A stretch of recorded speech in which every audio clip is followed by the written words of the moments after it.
Hello प्यारे बच्चों, स्वागत है आप लोगों का हमारी एक और धमाकेदार क्लास में और आपके अपने चैनल स्टूडेंट सारथी पर, जहां पर हम कक्षा 10 मैथ्स का सिलेबस है हमने शुरू कर दिया है और धीरे धीरे हम आगे बढ़ते जा रहे हैं। आगे बढ़ते बढ़ते हम लोग पहुंच गए हैं प्रश्नावली नंबर 3, दो चरों वाले रैखिक समीकरण युग्म के अंदर। आज की जो क्लास है बेटा हिंदी मीडियम की क्लास रहने वाली है और इसमें हम करेंगे हल प्रश्नावली 3.1 के कुछ सवाल। वैसे ये प्रश्नावली बहुत बड़ी हो जाएगी तो इसको थोड़े पार्ट्स में डिवाइड करके ही करेंगे। 2 पार्ट्स के अंदर ये कंप्लीट कर लेते हैं। क्वेश्चन 7 है, 7 ही क्वेश्चन है मानता हूं, लेकिन 7 क्वेश्चन के पार्ट बहुत हैं और प्रत्येक सवाल ये मान के चलो एक एक, या ये मान के चलो एक पेज से थोड़े कम पेज का ही है। तो इतने इतने बड़े सवाल होने वाले हैं, तो मैं भी नहीं चाहता कि मैं तुम लोगों को घंटे घंटे फोन के आगे बैठाए रखूं। वैसे बैठे तो तुम फोन के आगे ही रहते हो, लेकिन 1 घंटे पढ़े कौन, तो थोड़ा थोड़ा करके पढ़ लेते हैं। और 15 तारीख तो हो ही गई आज, तो कल आपको क्या मिल जाएगी, छुट्टियां मिल जाएगी।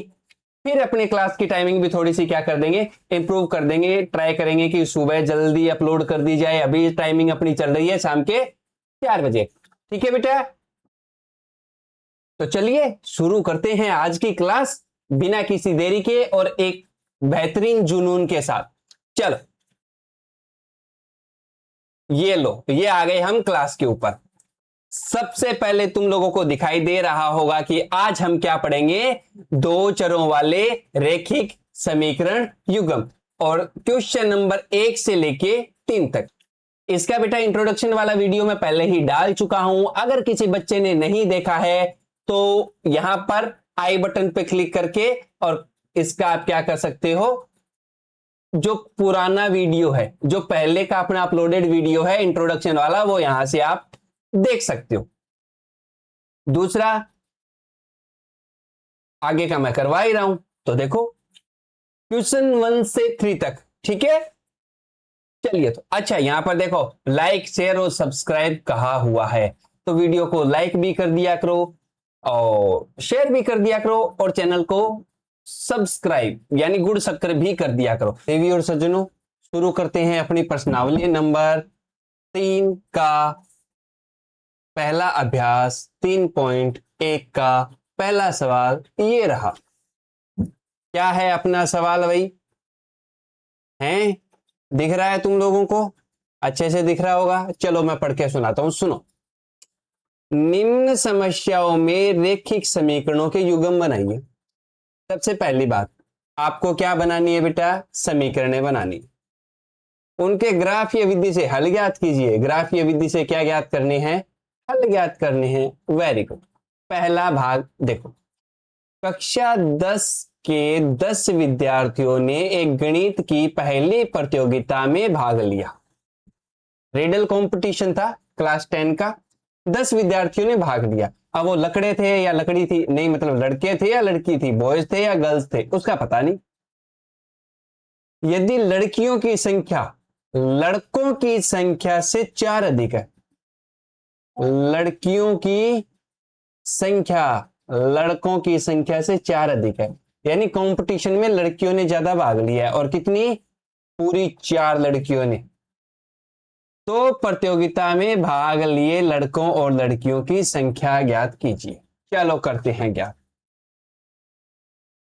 इंट्रोडक्शन वाली क्लास में अच्छे से समझाया था बेटा कि इस प्रश्नावली में हमें दो चरों की वैल्यू निकालनी पड़ेगी। दो चरों की वैल्यू कौन कौन सी यहां पर निकालनी है हमें?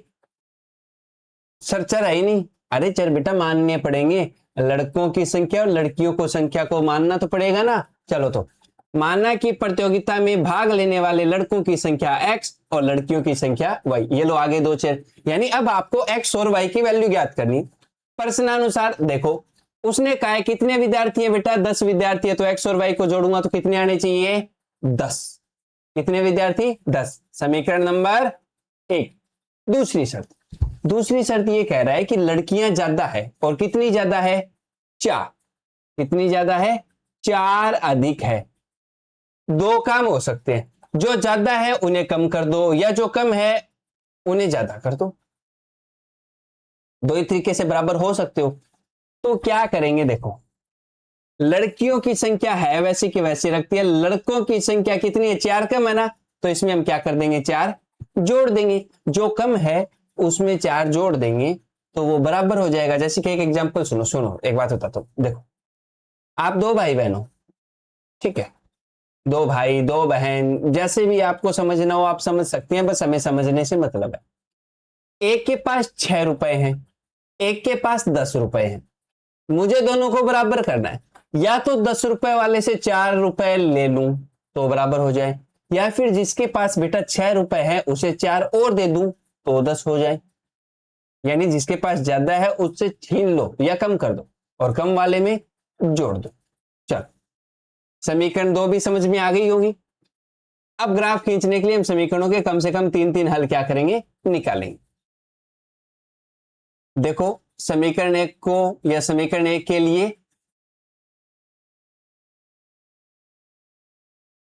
अब समीकरण 1 को हमें क्या करना है बेटा, हल करना है। तो देखो कैसे हल करेंगे, यहां देखो समीकरण 1 है हमारी x प्लस वाई बराबर 10, पक्षांतरित कर देंगे x को तो 10 माइनस x आ जाएगा। अब x के मान रखते जाएंगे और y के मान प्राप्त करते जाएंगे। x का मान 3 रखूंगा तो 10 में से 3 घटाऊंगा तो कितना जाएगा, 7। x का मान 5 रखूंगा तो 10 में से 5 घटाऊंगा तो कितना बचेगा बेटा, 5। 6 रखूंगा तो कितना बच जाएगा, 4। बिंदु बिंदु जब भी बनाती है बेटा पहले x का मान आएगा और उसके बाद y का मान आएगा, ठीक है। तो x का मान 3 और y का मान 7, ये पहला बिंदु हो गया। दूसरा 5,5 और तीसरा 6,4, ये हमारे क्या हो जाएंगे, 3 बिंदु हो जाएंगे। अब देखो आगे समीकरण 2 को हल करते हैं। समीकरण 2 क्या थी, y बराबर x प्लस 4। x का मान 1 रख दूं तो 1 और 4 कितनी हो जाएंगे बेटा, 5। 2 रख दूं तो 2 और 4 6। 3 रख दूं तो 3 और 4 7। ये बिंदु यहां पर आपके बना दिए गए हैं और ये आपके क्या हो जाएंगे, 3 बिंदु हो जाएंगे। अब हमें क्या करना है, इन बिंदुओं को प्रदर्शित करना है ग्राफ के ऊपर। देखो सबसे पहले बेटा आपने क्या लिखेंगे, पैमाना लिखेंगे। तो पैमाना आपका इस प्रकार से हो जाएगा, पैमाना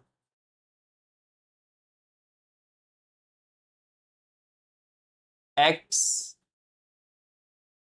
अक्ष तथा y अक्ष, दोनों तरफ हम पैमाना एक ही ले रहे हैं तो आप दोनों को एक साथ लिख सकते हो। एक इकाई यानी कि एक बॉक्स पे एक इकाई बराबर एक इकाई के बराबर हम क्या ले रहे हैं, एक ले रहे हैं। तो चलिए प्रदर्शित करना हम शुरू करते हैं।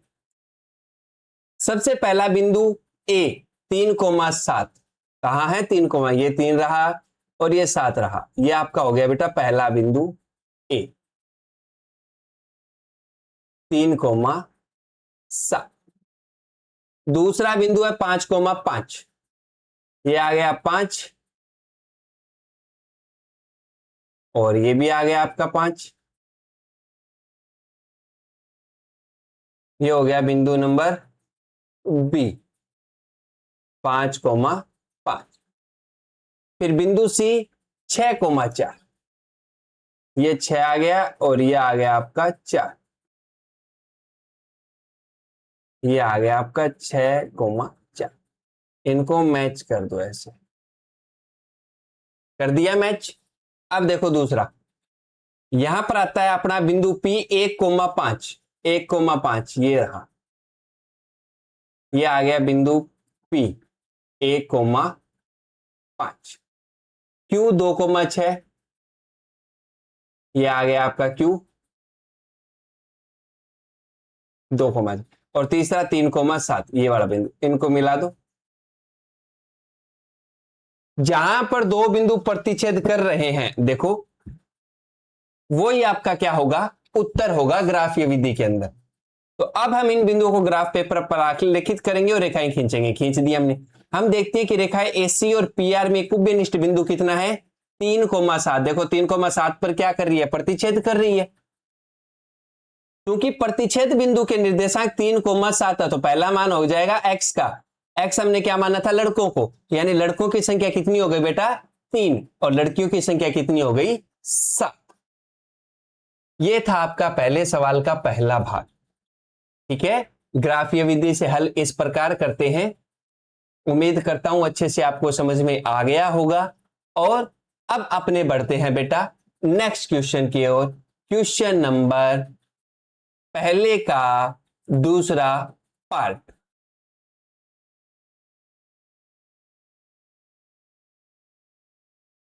ये आ गया बेटा आपका दूसरा पार्ट। क्या है दूसरा पार्ट, देखिए। 5 पेंसिल तथा 7 कलमों का कुल मूल्य 50 रुपए है। यानी 5 पेंसिल और 7 कलम लेके आए तो 50 रुपए लग गए। और 7 पेंसिल और 5 कलमों का मूल्य 46 रुपए है। एक पेंसिल और एक कलम का मूल्य ज्ञात कीजिए। यहां पर भी दो चीजें ज्ञात करनी है, एक तो पेंसिल का मूल्य और एक कलम का मूल्य। ठीक है, तो चलिए मानना शुरू करते हैं। मानने का सिलसिला अपना शुरू हो गया। देखिए, पेंसिल का मूल्य मैंने x मान लिया और कलम का मूल्य मैंने क्या मान लिया, y। तो देखो 5 पेंसिल है तो 5x है, एक का तो 5x हो गया। 7 कलमों का 7y, कुल रुपए लगे 50, तो बराबर में क्या लिख दिया, 50 लिख दिया। यानी ये हो गई आपकी समीकरण नंबर 1। दूसरी शर्त है 7 पेंसिल तो 7x, 5 कलम यानी 5y, और कुल 46 रुपए लग गए। ये आपकी आ गई समीकरण नंबर 2। अब अपने हल करना शुरू करते हैं, बिंदु ज्ञात करेंगे। चलिए तो समीकरण 1 को लेते हैं। समीकरण 1 है बेटा 5x प्लस 7y बराबर 50। अब सुनिए, यहां से x का मान निकालते हैं। x का मान यहां से देखो, इससे ये मान कैसे आया, यहां देखो 5x के बराबर कर रहा हूं तो 5x बराबर 7x को पक्षांतरित कर दो इधर वाली साइड, तो कितना आ जाएगा 50। 7x नहीं 7y को 7y, 5 यहां पर गुणा में इधर आएगा भाग में, यानी x का मान कितना आ जाएगा बेटा 50 माइनस 7y बटा 5। ठीक है यहां तक।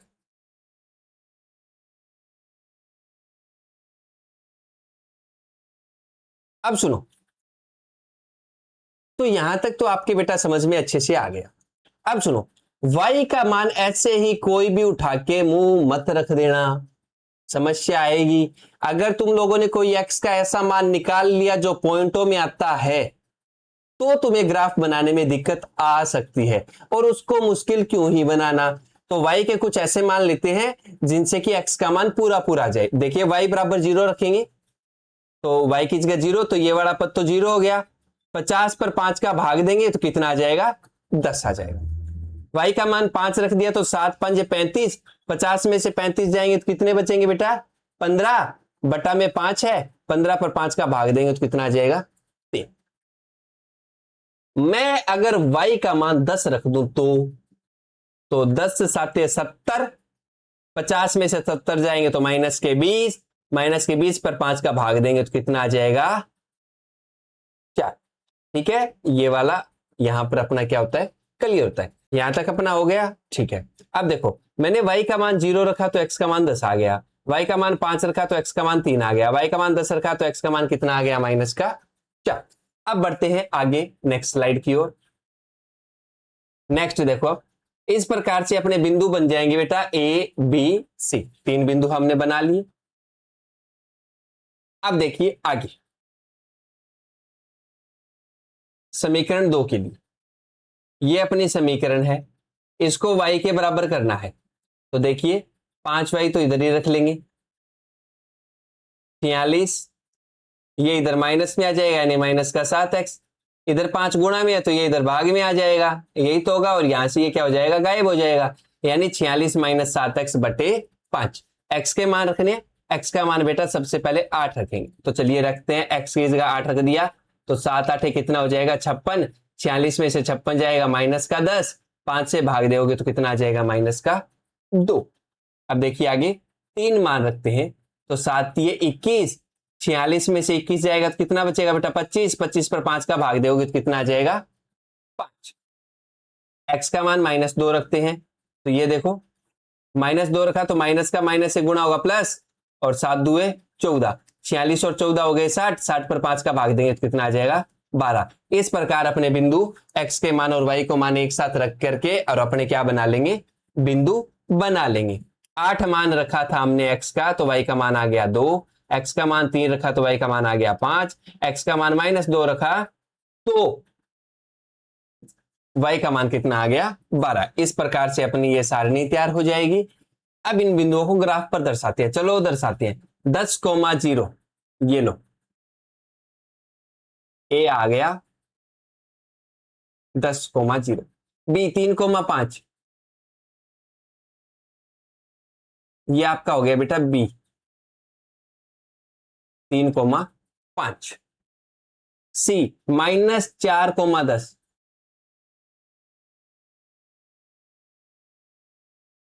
ये आपका आ गया c -4,10। चलो लिख देता हूं, ये लो -4,10। ठीक है। x का मान 8 और y का मान -2, ये आ गया 8 और ये आ गया -2। ये हो गया आपका p।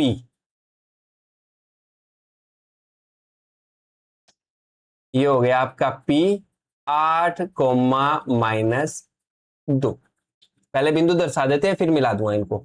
x का मान 3 और 5, ये 3 और 5 ये सेम टू सेम आ गया भाई। ये x का मान -2 और ये 12, -2 और 12 ये लो यहां पर पहुंच गया मामला।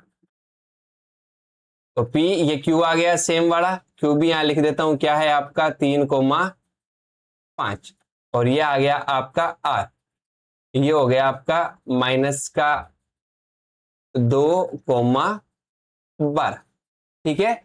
अब देखो अलग अलग कलर से इनको मैच किया जाए। सबसे पहले ये वाली रेखा देखो, यहां से चले ये यहां पर और यहां से यहां पर। एक तो ये रेखा बन रही है, दूसरी रेखा अपनी क्या बनेगी, देखो यहां से ये बिंदु आया मैच और यहां से ये वाली लाइन अलग चली गई। ठीक है। दोनों का जो प्रतिच्छेद बिंदु है वो है ये है, और कितना है 3,5। जो जो प्रतिच्छेद बिंदु होता है वही आपका क्या होता है, उत्तर होता है ना, वही तो उत्तर होता है। चलो तो आगे बढ़ते हैं। आगे देखो इसमें क्या आएगा, ये लो हम देखते हैं कि रेखा AC और PR में एक उभयनिष्ठ बिंदु क्या है 3,5 है। ठीक है, जहां पर ये प्रतिच्छेद करती है। यह उभयनिष्ठ बिंदु ही रैखिक समीकरण युग्म का हल है। प्रतिच्छेद बिंदु 3 और 5 है, तो x हमने माना था पेंसिल के मूल्य को, तो x का मान तो कितना आ जाएगा 3 रुपए और y का मान कितना आ जाएगा 5। यानी एक पेंसिल आती है बेटा 3 रुपए की और एक कलम आती है 5 रुपए की। ठीक है। अब देखते हैं आगे अपने नेक्स्ट। पहले सवाल में आपके दो ही भाग थे, दोनों हो गए समाप्त। अब हम पहुंच गए तीसरे सवाल में। तीसरे सवाल में देखो बेटा क्या पूछा गया है कि तीसरे में नहीं, अब हम पहुंच गए बेटा दूसरे सवाल में। ठीक है। दूसरा सवाल क्या है कि अनुपातों A1/A2, B1/B2 और C1/C2 की तुलना कर ज्ञात कीजिए कि निम्नलिखित समीकरण युग्म निरूपित रेखाएं एक दूसरे पर प्रतिच्छेद करती हैं, समांतर होती है अथवा संपाती होती है। 3 कंडीशन आपको बताई गई थी इंट्रो वाली क्लास में। उम्मीद करता हूं आपने अच्छे से वो क्लास देख ली होगी, और थोड़ा सा रिपीट करवा देता हूं। देखो यदि A1/A2 नोट इक्वल हो बेटा B1/B2 के, तो दोनों रेखाएं क्या करेंगी, प्रतिच्छेद। अगर A1/A2 इक्वल हो जाए B1/B2 के और नोट इक्वल हो C1/C2 के, तो दोनों रेखाएं क्या चलेगी, समांतर। अगर तीनों ही बराबर हो जाए, A1/A2 बराबर हो B1/B2 के, बराबर हो C1/C2 के, तो रेखाएं आपकी क्या हो जाएंगी, संपाती, यानी एक दूसरे के ऊपर ही ओवरलैप करेंगी। ठीक है। अब देखिए पहली समीकरण ये है हमारी, ये अपना पहला सवाल है जो हमें बताना है। 2 समीकरणें हो गई। यहां देखो इसका व्यापक रूप क्या होता है, A1x plus B1y plus C1 बराबर 0, और ये हो गया A2x plus B2y plus C2 बराबर 0।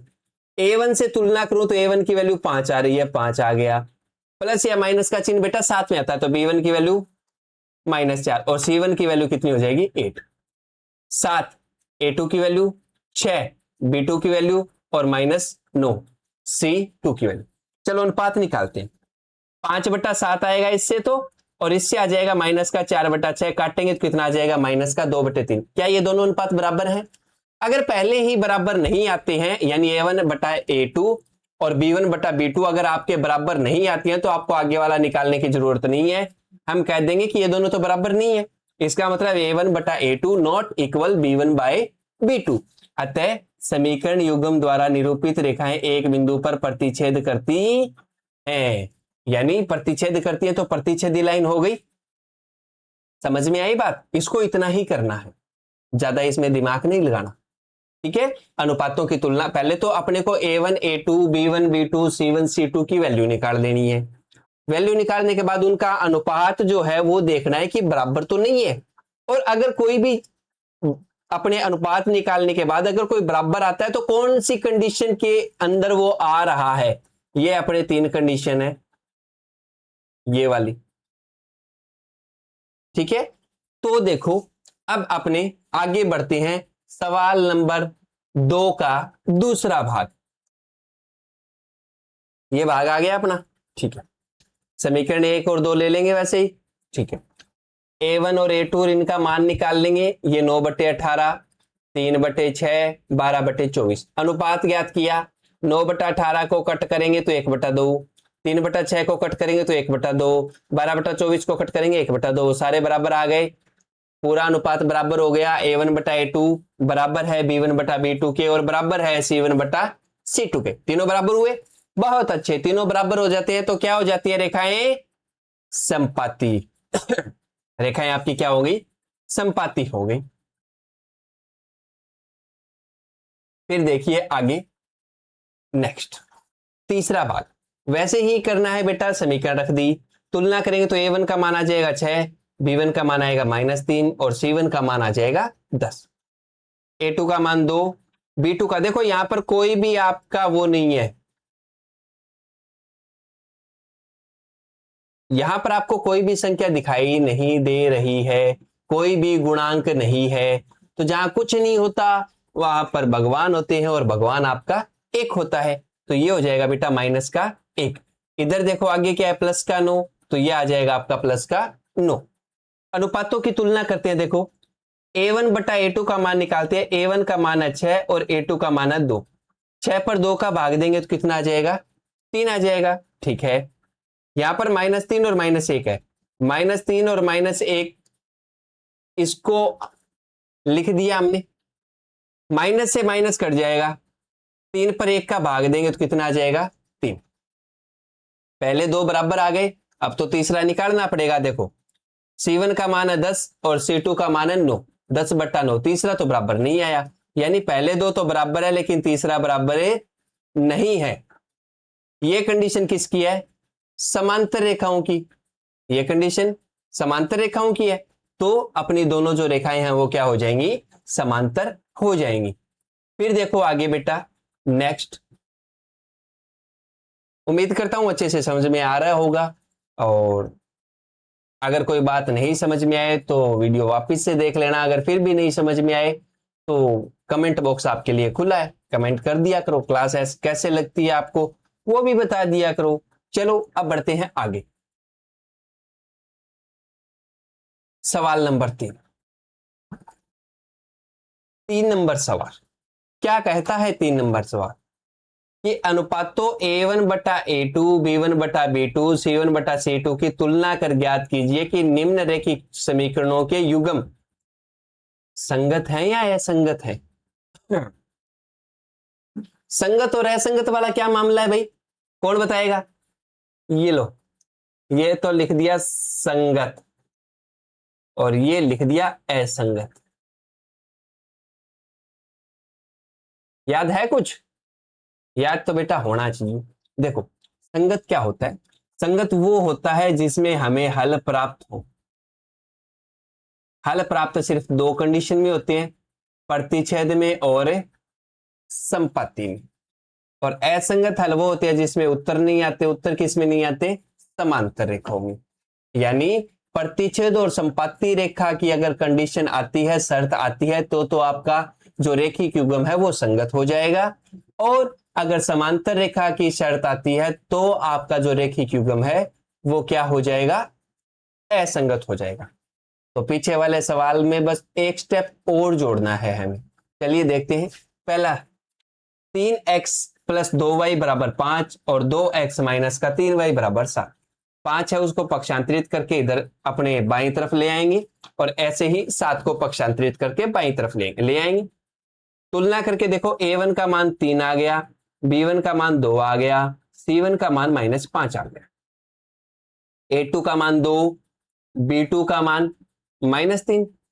देखो अभी तो बताया था थोड़ी देर पहले कि इनकी जो व्यापक समीकरण होती है वो ये होती है a1x plus b1y plus c1 बराबर 0 और a2x plus b2y plus c2 बराबर 0। ठीक है, तो यहां पर जहां पर आपको a1 a2 b1 b2 c1 c2 दिखाई दे रहा है वो अंक आपको लिखने हैं। उम्मीद करता हूं अच्छे से ये बात आपको समझ में आ गई होगी। अनुपात निकालते हैं। देखो a1 बटा a2 यानी कि 3/2, इसको लिखेंगे अनुपात में तो 2/-3, दोनों बराबर है ना? दोनों बराबर नहीं है। दोनों बराबर नहीं है तो कंडीशन कौन सी आ गई? प्रतिच्छेद वाली। प्रतिच्छेद हो गई तो रेखिक युग्म अपना क्या हो जाएगा? संगत हो जाएगा। देखो प्रतिच्छेद में क्या था? संगति तो बताया था, ये संगत वाला। ठीक है, अब बढ़ते हैं चलो बेटा आगे की तरफ। नेक्स्ट सवाल, सवाल नंबर 2। देखिए 2x माइनस का 3y, ये +8 है, इधर आएगा तो -8 बराबर 0 और ऐसे ही समीकरण नंबर 2 आ जाएगी अपनी। a1 a2 b1 b2 और c1 c2 की वैल्यू हमने निकाल ली। ठीक है, समझ में आ गया कि कैसे निकाली? ठीक, अनुपात निकालते हैं। a1 a2 2/4 कट करोगे तो कितना आ जाएगा? 1/2। -3 और -6 कट करोगे एक दूसरे से तो 1/2। -8 और -9, अगर ज्यादा से ज्यादा तुम चाहो तो 8 प्लस और माइनस और माइनस कट जाएंगे और उत्तर आ जाएगा आपका 8/9। तो इनके बराबर थोड़ी आ गया, ये दोनों तो बराबर है, बराबर लिख दिया, लेकिन तीसरा बराबर नहीं है। ये कंडीशन किसकी है भाई? a1 बटा a2 equal b1 by b2 not equal c1 by c2। किसकी कंडीशन है ये है समांतर रेखाओं की, और समांतर रेखा का कोई भी हल नहीं होता, और जिसका हल नहीं होता उसे कौन सा युग्म कहते हैं? असंगत रेखिक युग्म कहते हैं। क्या कहते हैं? असंगत रेखिक युग्म कहते हैं। अब देखो आगे बढ़ते हैं अपने नेक्स्ट सवाल की ओर। तीसरा भाग सुन, 3/2, 5/3 और 7, 9 -10 और 14। ठीक है, पक्षांतरित करके बाईं तरफ ले आएंगे दोनों को। अब तुलना करके a1 a2 b1 b2 और c1 c2। देखो यहां पर लिखा हुआ है बेटा 3/2, तो a1 का मान हो गया 3/2। यहां पर 5/3 तो b1 का मान हो गया 5/3। c1 का मान हो गया -7। a2 का मान यहां पर 9 लिखा हुआ है तो 9, b2 का मान -10 और c2 का मान -14। a1/a2 रखो। a1 का है 3/2 और a2 का मान है 9। इसको हल करेंगे। कैसे हल करेंगे? देखो यहां पर देखो 3/2 भाग में ही तो लगा हुआ है, 9/1 बना दो इसको, ये भाग में ही तो है, इसके बट्टा वाली संख्या भाग में ही तो होती है। ठीक है, भाग के चिन्ह को गुणा में बदलते हैं तो 3/2 गुणा 1/9। तो 3 को 1 से गुणा करेंगे तो कितना आ जाएगा? 3, और 2 को 9 से गुणा करेंगे तो कितना आ जाएगा? 18। यानी 3/18। 6 के 3 के पाड़े से काटोगे तो कितना आ जाएगा? 1/6। उम्मीद करता हूं ये वाला भाग आपको अच्छे से समझ में आ गया। अब देखो आगे वाला 5/3 और -10। अब सुनो, नीचे नीचे वालों का गुणा होकर के और यहां आ गया, तो यहां पर नीचे वालों का गुणा करोगे तो कितना आ जाएगा? -30। आपको ऐसे हल करना है तो आप ऐसे हल करके भी देख सकते हैं, इतना ही आएगा। काटोगे तो कितना आ जाएगा? -1/6। क्या दोनों बराबर है? बराबर नहीं है। बराबर नहीं है तो कौन सा हल होगा? अद्वितीय हल। हल आ गया, इसका मतलब युग्म कौन से हैं? संगत युग्म है। अब अपने बढ़ते हैं नेक्स्ट सवाल की ओर। ये लीजिए आ गया अपना भाग नंबर 4। पक्षांतरित करके इधर ले आएंगे। सबसे पहले तो ये काम करेंगे, ले आया, समीकरण नंबर 1 और 2 मान ली। व्यापक रूप से तुलना करके a1 बाय a2 और b1/b2 और c1/c2 इनकी वैल्यू निकाल दिया ना। चलो देखो a1 की वैल्यू तो हो गई बेटा -5, a1 की तो वैल्यू हो गई आपकी 5, b1 की वैल्यू यहाँ पे देखो -3 दिख रहा है ना आपको, तो b1 की वैल्यू हो गई -3, यहाँ पर माइनस का 11, तो ये हो जाएगा आपका -11, -10 ये लो, 6 ये आ गया, 22 का 22 आ गया। तुलना करते हैं, 5/-10 काटोगे तो कितना आ जाएगा, -1/2, -3/6 काटोगे तो कितना आ जाएगा, -1/2, 11/22 ये माइनस का है तो उत्तर भी कितना आएगा, -1/2। तीनों अनुपात बराबर आ गए, तीनों अनुपात बराबर आ गए, तो जितने अपने अनुपात क्या हुआ, तीनों बराबर आ गए, तो कितने हल हो गए हमें अंदाजा नहीं है। क्यों? क्योंकि कौन सी कंडीशन आ गई यहां पर बेटा कंडीशन आ गई संपाती की। संपाती में अपरिमित रूप से क्या है, अनेक हल हैं, इसलिए हल है तो ये युग्म कौन सा हो जाएगा आपका, संगत युग्म हो जाएगा। कौन सा युग्म हो जाएगा बेटा, संगत युग्म हो जाएगा। अभी बढ़ते हैं नेक्स्ट पार्ट की ओर, पांचवा। यहां पर देखो 4/3x + 2y = 8 और 2x + 3y = 12। क्या करेंगे, पक्षांतरित करके बराबर में 0 ले आएंगे। ये लो जी 0 ले आए, कोई दिक्कत नहीं है, बिल्कुल नहीं है। a का मान आ गया, यहां पर x के साथ 4/3 लिखा हुआ है, 4/3, ये 2 लिखा हुआ है तो 2, -8 लिखा हुआ है तो -8, ये 2 ये रहा 2, 3 ये रहा 3, -12 ये रहा -12। अनुपात क्या करना है, 4/3, देखो नीचे नीचे वालों को गुणा कर दो, 4, 3 दूआ कितना आ गया 6, कट करोगे तो कितना आ जाएगा 2/3। अब देखो यहां से तो आ गया 2/3, b1/b2, यहां पर देखो 2 लिखा हुआ है और यहां पर 3 लिखा हुआ है, तो कितना आ जाएगा 2/3। यहां पर देखो -8 है C1 का मान और C2 का मान -12, दोनों को लिख दिया, माइनस से माइनस कट गया, 4 से काटेंगे तो 2 और 4 से काटेंगे 3, यानी यहां पर a1/a2 का मान कितना आ रहा है 2/3, इसका भी कितना आ रहा है 2/3 और इसका भी कितना आ रहा है 2/3, तीनों बराबर आ रहे हैं। तीनों बराबर आ रहे हैं तो रेखाएं संपाती हैं और इनके अपरिमित रूप से अनेक हल हैं, इसलिए हमारे रेखिक समीकरण युग्म हैं वो क्या है बेटा, संगते हैं। क्या है, संगते हैं। ठीक है, ये इसके अंदर 3 ही भाग थे और आज की क्लास में हम बेटा इतना ही पढ़ेंगे। इतना ही पढ़ने का मतलब इसमें हम 3 ही सवाल करेंगे। शुरुआत के अंदर आपको स्लाइड पे दिख गया होगा, है ना, ये देखो अध्याय 1 में प्रश्नावली, अध्याय 3 में 3.1 के क्वेश्चन 1 से 3 और तीसरे के तीनों भाग हमने क्या कर लिए हैं, अच्छे से हल कर लिए हैं। उम्मीद करता हूं आज की क्लास आपके लिए बहुत ही फायदेमंद रहेगी और आपको अच्छी भी लगी होगी और ये सवाल आपको अच्छे से समझ में आए भी होंगे। ठीक है, बाकी पढ़ेंगे नेक्स्ट क्लास में। नेक्स्ट क्लास जो आएगी वो इंग्लिश मीडियम की आएगी। आज अपने हिंदी मीडियम की क्लास कवर हो चुकी है, कल अपने इंग्लिश मीडियम की आएगी। या फिर आपको ऐसा लगे कि सर एक और क्लास हिंदी मीडियम की डाल दो तो 3.1 कवर हो जाए, तो फिर अपने एक काम करते हैं, नेक्स्ट क्लास भी हिंदी मीडियम की रख देंगे, 3.1 अपनी क्या हो जाएगी, समाप्त हो जाएगी। जो आपको उचित लगे वैसा कर लेंगे, आप बस कमेंट कर देना कि भाई हाँ इसको ऐसे कर देना। ठीक है, मिलते हैं बेटा नेक्स्ट क्लास के अंदर। अगर आपको क्लासेस पसंद आ रही है, अच्छी लग रही है और किसी मनुष्य का मेरी क्लासों से भला हो रहा है तो वो किसी और प्राणी का भी भला करने का प्रयास करे, यानी अपने क्या कर दिया करो, थोड़ी बहुत शेयर कर दिया करो, किसी दोस्त को रिकमेंड कर दिया करो। बाकी तुम अपनी पढ़ाई अच्छे से शुरू रखो, अच्छे से समझते रहो और आप लोग अच्छे से अपने नंबर्स को कवर कर लो धीरे धीरे करके। अब आपके कल से समर वेकेशन भी शुरू हो जाएंगे, मजे से रोज 1 आधा घंटा पढ़ना है, ये मान के चलो आधा घंटा 40 मिनट ही पढ़ना है, इतनी अपनी क्लास होती है। मैथ का सिलेबस बेटा कवर कर लो। ठीक है, तो चलिए बेटा मिलते हैं आपसे नेक्स्ट क्लास के अंदर। तब तक के लिए हंसते रहिए, मुस्कुराते रहिए हैं और मजे मारते रहिए समर वेकेशन के। ठीक है बेटा।